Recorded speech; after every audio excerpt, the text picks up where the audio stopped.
What happens is that we are so blind. Sometimes we cannot see things until we have these wake up calls. That's what I wanted to say.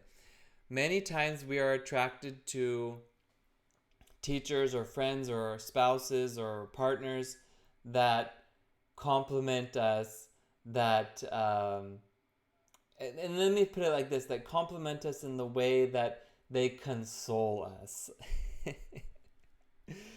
I've talked about this many times, but I will talk about it again. It's like I need to find the teacher that can make me feel good and validate my pain.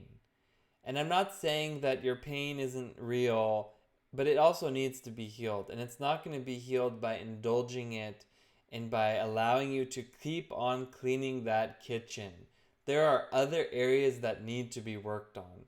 You need to see the whole picture. Otherwise, you're blind.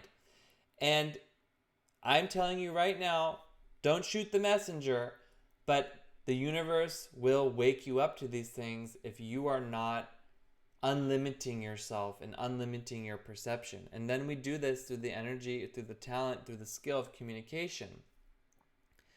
So many times we're so blind